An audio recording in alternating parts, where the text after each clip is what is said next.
Styles, and you're watching BrettO Live. What is going on, guys? BrettO Live back with another video. Today we have the Week in Review setup, episode 134. This is where we go over Raw and SmackDown in a WWE action figure setup style. I'll tell you guys what happened. I'll tell you what I thought about the show, what they could do to fix it, what's bad, what's good. So without further ado, let's jump into Monday Night Raw. But before we even jump into Raw, guys, make sure to subscribe to the channel so you guys never miss a video, and also drop a like on this video. If everybody drops a like on this video that views this video, we would guaranteed hit over 1,000 likes. So drop a like on this vid. Let's see if we get to 1K likes. Starting over here was Rhea Ripley and Nikki Cross, the current women's tag team champions, going up against Selena Vega and Carmella. This was a 2-on-2 tag team match. Pretty lame match. I'm not even going to lie with you guys. Honestly, I really don't like how they're doing Queen Selena. It's just a typical heel king or queen. It's so bad, and she goes in and out with this freaking, like, what do you call it, this accent, like, she has, like, this queen accent that she's going in and out with. It's just so freaking annoying, but in the end, Selena Vega was able to hit the sunset bomb on Nikki Cross, pick up the victory with Carmella. Like, you're the queen, wouldn't you want to, like, why would you try to align yourself? I don't even know, but Selena and, freaking Carmella were able to pick up the victory. I could care less. Opening match of the night, it was Becky Lynch versus Bianca Belair for the Raw Women's Championship. This match wasn't too bad. Probably, it might have been the best match of the night. But this was a pretty decent match. Bianca Belair, Becky Lynch. I really hope it ends this sequel of multiple matches between these two. I really hope it freaking ends. This is like the third match we've seen them fight in, just this time for the Raw Women's Championship. Like, stop, please. We understand you want to have Becky Lynch win in the end. Yes, she won again here. Bianca Belair went into the exposed turnbuckle, and then Becky Lynch was able to roll her up and grab the tights too. Like, why make Becky Lynch look even worse by grabbing the tights? Just have her win. I mean, the match was good, but Becky Lynch winning again, it's just like, okay, you already got your point across. The last two matches Becky Lynch won. Like, come on. It was okay, but again, I did enjoy the match. Ending was just whack. Moving over here, it was Dolph Ziggler and Bobby Roode, or Robert Roode, going up against the Street Profits, 2-on-2 tag team action. Basically, in my opinion, winner of this match basically gets a Raw Tag Team Championship opportunity. In my opinion, they didn't say that, but basically that's what happens. Omos ends up distracting the Street Profits, very similar to what they've been doing the past couple weeks, and then Ziggler and Roode just pick up the victory. I'm like, what? Like, what? And then Omos just freaking destroys the Street Profits. Riddle comes running over off commentary and tries helping out the Street Profits, trying to take out Omos, but it doesn't work. Omos just destroys everybody. Nobody could touch that man. That's why I wish Braun Strowman was still in the WWE. That would be so awesome. Omos and Braun Strowman, that would be so sick. As far as all this goes, it's very similar to what we've seen past couple weeks. Moving over here is Damian Priest versus T-Bar again. It's literally, that's the thing, that's the problem with Raw. They literally repeat matches so freaking much. It's so frustrating. But yeah, Damian Priest, T-Bar. This time it was just a no-holds-barred match, but they just changed the stipulation. No-holds-barred match, Priest, T-Bar, and Damian Priest had that like split personality, like hit the switch again, and then he just went crazy after T-Bar destroyed his midsection with that kendo stick. He actually destroyed it. And then Priest just went off with a steel chair, and then the kendo stick, and then basically was able to pin T-Bar and pick up the victory, retain his United States title. And then Apollo Crews made himself known by coming out after Damian Priest picked up the victory and basically said the same thing he said on SmackDown when he debuted with the new African thing. He's like, this is my Commander Aziz and I'm Apollo Crews. I'm like, yeah, we know who you are, dude. Like, it's a different show, but it's still WWE. But yeah, it's going to be Apollo Crews versus Priest, next match for the United States title. And I'm honestly looking forward to that. Shouldn't be too bad. Moving over here, it was Dominic. It was Rey Mysterio versus Austin Theory, one-on-one. This match was all right. I mean, yeah. Weird ending. I guess Austin Theory was laying here for the 619. Rey Mysterio was about to hit it, and then Dominic just throws a punch randomly at Austin Theory, and the ref said he saw it, but I swear to you, he was looking the other way. He didn't see jack. And then he basically said, Rey, yeah, it's a disqualification. Austin Theory wins. I'm like, what? And then Austin Theory takes the selfie up here. I'm like, dude, come on. What the crap? Austin Theory literally has 3 wins on Raw, and it's literally between these two guys and Jeff Hardy. Oh my god, it's so frustrating. But yeah, moving over here, it was Chad Gable versus Finn Balor. I know, right? Out of nowhere. All of a sudden, Gable and Balor are going up against each other here on Monday Night Raw.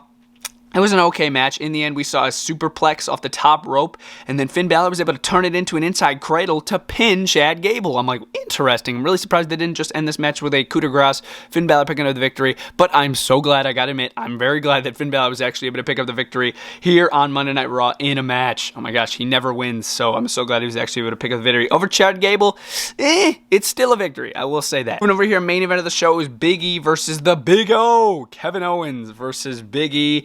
One-on-one action, not for the WWE Championship. Main event of the show. Match was pretty decent. I enjoyed it. And this was, just like I said last week with Rude and Ziggler, this was the perfect opportunity. Perfect opportunity to turn Kevin Owens heel. Oh my gosh, I'll tell you what happened. Big E was laying here by the ropes. Seth Rollins punches him.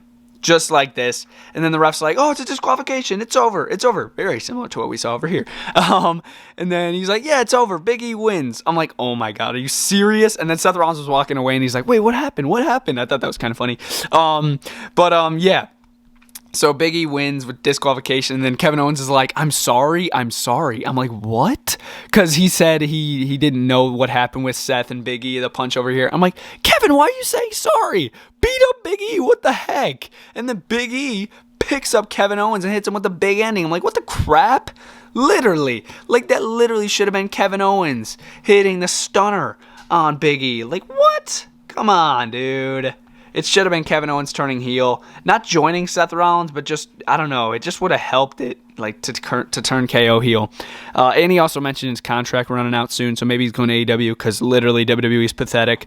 But yes, guys, that was Monday Night Raw. In the end, I'm going to give it a probably 2 out of 5. I was just bored. I'm always bored with this show. It's so repetitive. But yeah, 2 out of 5. Let me know what you guys thought down in the comments down below. And now we're going to jump into SmackDown. Hey guys, continuing the week in review setup. Here with SmackDown. Yes, bear with me. I do have the Double or Nothing ring setup. I know it's not the SmackDown ring.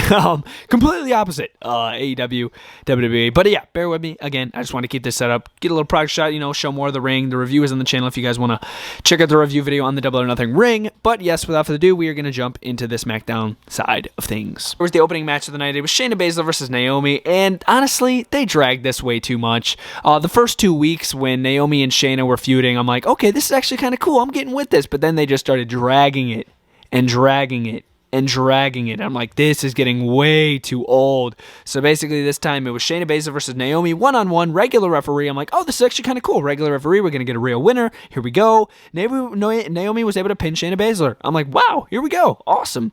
Naomi got a victory, and then here comes Sonya Deville coming out, basically saying, oh, well, you grabbed the ropes before the pinfall, which is completely legal, but it was just bullcrap, obviously. And then, for whatever reason, for whatever vendetta she has against Naomi, out of nowhere, for whatever reason, she hates Naomi. But yeah, and then they restarted the match, and then Shayna Baszler hit the Karafuda clutch, and then tapped out Naomi. It was dumb, and I hate it, and it's being way too dragged out when it shouldn't have been. Moving over here, it was Hit Row backstage, fooling Sami Zayn kind of. It was kind of weird because B-Fab is no longer with WWE. How sad is that?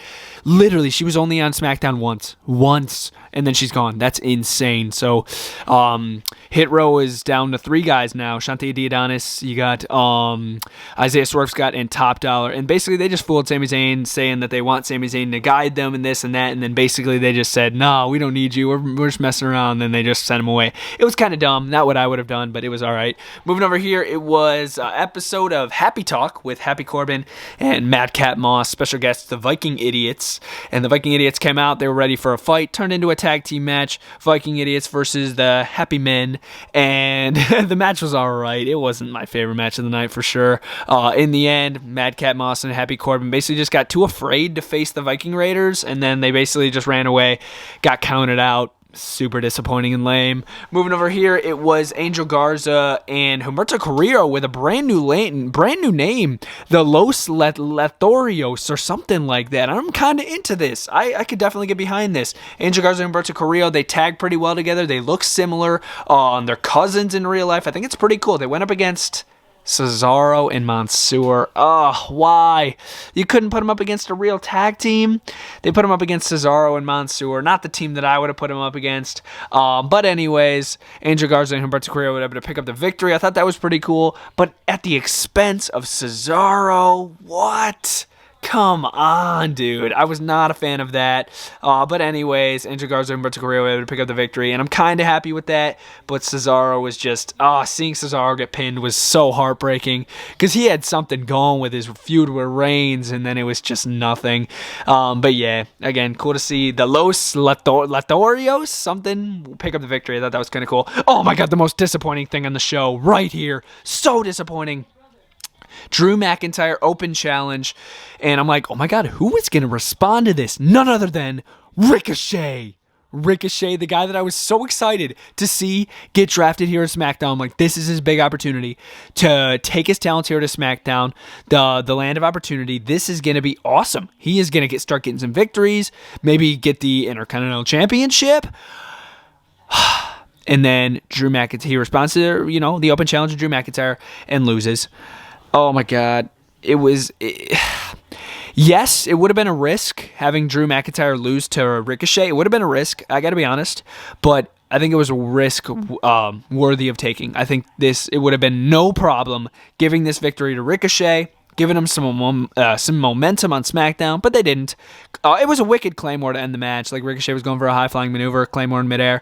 Remind me of the Adam Cole super kick that he did to Ricochet. But yeah, I would have loved to seen Ricochet win here. Ali was watching backstage, and I guess he was a little interested in this, but yeah, that doesn't really matter.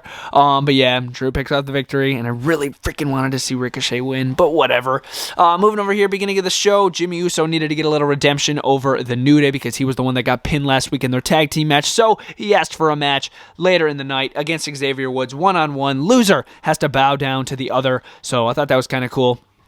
The little stipulation that they added on that. But as far as the match goes, not too bad. I wouldn't say it was a bad match. Pretty good. In the end, we had a little controversy. Jey Uso trying to help out Jimmy pick up the victory, giving him some leverage with his feet, but then it didn't work out. The ref saw it, and then in the end, Xavier was able to pick up the victory. And then right before Jimmy Uso was about to bow down, Roman Reigns, the head of the table, rushes the ring, Superman punch, boom! Roman Reigns takes care of business, destroys the New Day, and then he said, next week, Woods, I'll show you what a real king is. Literally, this is a king right here. This is no king. Woods, you could pretend to be a king all you want. This is the real king.